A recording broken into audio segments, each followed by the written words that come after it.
দায়িত্বটো কাম্পা আৰু আফচোচ প্ৰেচিডেঞ্চি যেতিয়াই লৈছিল প্ৰমোদ বড়ো আৰু হাগ্ৰামা মহিলাৰী একটা টেবুলত বহাই দিব লাগে আৰু মিত্ৰতা হ'ব লাগে, এইবিলাক দায়িত্ব আফচোচ প্ৰেচিডেণ্ট ছেক্ৰেটাৰী আৰু কাম্পাই দায়িত্ব লৈছিল, কিন্তু সিহঁতে পৰা নাই আজিলৈকে। কাৰো লগত আমি আলোচনা হোৱা নাই, মিত্ৰতাও নকৰিব। আৰু আপোনালোকে আজি চাওক, BPFে অকলে নিৰ্বাচন খেলিব বুলি কেতিয়াৰ পৰাই এনাউন্স কৰি আহিছে।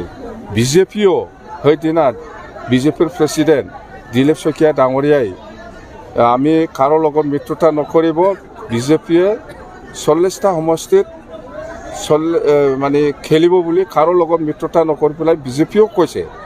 কিন্তু আজিৰ দিনলৈকে UPPলে ক'ব পৰা নাই আমি অকলে নিৰ্বাচন খেলিব বুলি। আজিৰ দিনত সাহস নাই UPPলৰ, কিন্তু বিজেপিয়ে কৈ ল'লে আমি অকলে নিৰ্বাচন খেলিব। BPFও কৈছে অকলে নিৰ্বাচন খেলিব, কংগ্ৰেছো কৈছে অকলে নিৰ্বাচন খেলিব, কিন্তু প্ৰমোদ বড়ো বা UPPল দলে আজিৰ দিনত ক'বলৈ সাহস নাই বা কোৱা নাই।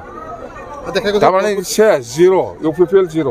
সেইকাৰণে ইহঁতে বিজেপিৰ লগত মিত্ৰতা কৰিব পাৰি নেকি সেইটো চেষ্টা কৰি আছে, কিন্তু অলৰেডি এনাউন্স আজি চুপচাপ UPPল। সকলো জাতি জনগোষ্ঠীয়ে আমাৰ BPFক আজি সমৰ্থন কৰিবলৈ কাৰণে আগবাঢ়ি আহিছে। আৰু আমি গুমা ব্লক হিচাপে আমাৰ আগতেও জিকিছোঁ, মাজত আমি কালি একবাৰ হাৰিছিলোঁ, এইবাৰো আমি জিকিম।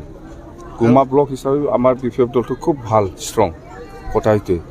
আৰু এণ্টায়াৰ BTCত আপুনি চাব গ'লে আমি কমেও 25টাৰ তলত আমি নাপায়। আৰু UPPL হিচাপেতো আজি শেষ। আৰু আমি আজি বেলেগ কথা পতা নাই, সব মিটিঙত যেতিয়া চৰকাৰ আহিব BPFে চৰকাৰ অহাৰ পিছত কি কাম কৰিব এইবিলাক কথাটোহে আমি ৰাইজৰ ওচৰত প্ৰচাৰ কৰি আছোঁ, বেলেগ কথা পতা নাই আমি।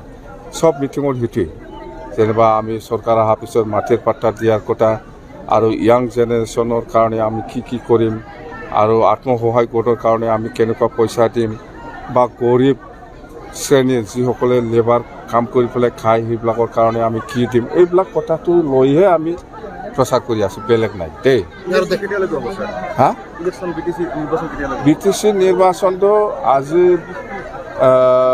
ছেপ্টেম্বৰত হ'ব বুলি আমি শুনি আছোঁ। মুঠতে গভৰ্ণমেণ্ট নটিফিকেশ্যন এনেকুৱা অহা নাই কেতিয়া হয়, মুঠতে ছেপ্টেম্বৰত হ'ব বুলি আমি শুনি আছোঁ, কথা এইটোৱে নাই।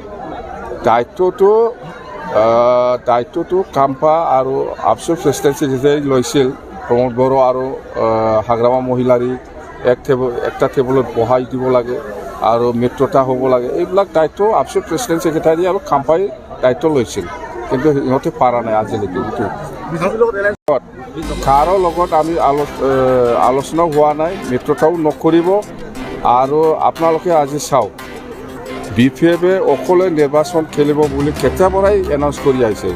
বিজেপিও সেইদিনা বিজেপিৰ প্ৰেচিডেণ্ট দিলীপ শইকীয়া ডাঙৰীয়াই আমি কাৰো লগত মিত্ৰতা নকৰিব, বিজেপিয়ে 40টা সমষ্টিত মানে খেলিব বুলি কাৰো লগত মিত্ৰতা নকৰি পেলাই বিজেপিও কৈছে।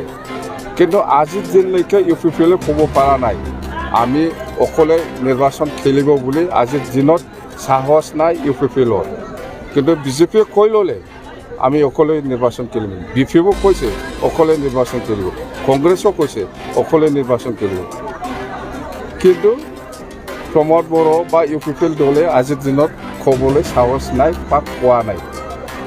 তাৰমানে জিৰ' UPPল জিৰ'।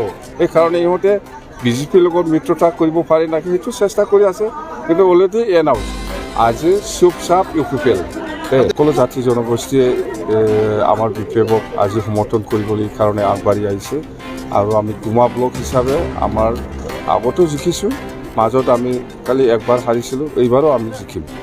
গুমা ব্লক হিচাপে আমাৰ BPF দলটো খুব ভাল, ষ্ট্ৰং কথা সেইটোৱে। আৰু এণ্টায়াৰ BTCত আপুনি চাব গ'লে আমি কমেও 25টাৰ তলত আমি নাপায়। আৰু UPPL হিচাপেতো আজি শেষ। আৰু আমি আজি বেলেগ কথা পতা নাই, সব মিটিঙত যেতিয়া চৰকাৰ আহিব BPFে চৰকাৰ অহাৰ পিছত কি কাম কৰিব এইবিলাক কথাটোহে আমি ৰাইজৰ ওচৰত প্ৰচাৰ কৰি আছোঁ, বেলেগ কথা পতা নাই আমি। সব মিটিঙত সেইটোৱে, যেনিবা আমি চৰকাৰ অহাৰ পিছত মাটিৰ পাট্টা দিয়াৰ কথা, আৰু য়াং জেনেৰেশ্যনৰ কাৰণে আমি কি কৰিম আৰু আত্মসহায়ক গোটৰ কাৰণে আমি কেনেকুৱা পইচা দিম বা গৰীব শ্ৰেণীৰ যিসকলে লেবাৰ কাম কৰি পেলাই খায় সেইবিলাকৰ কাৰণে আমি কি দিম এইবিলাক কথাটো লৈহে আমি প্ৰচাৰ কৰি আছোঁ, বেলেগ নাই দেই। হা BTC নিৰ্বাচনটো আজি ছেপ্টেম্বৰত হ'ব বুলি আমি শুনি আছোঁ। মুঠতে গভৰ্ণমেণ্ট নটিফিকেশ্যন এনেকুৱা অহা নাই কেতিয়া হয়, মুঠতে ছেপ্টেম্বৰত হ'ব বুলি আমি শুনি আছোঁ কথাটোৱে।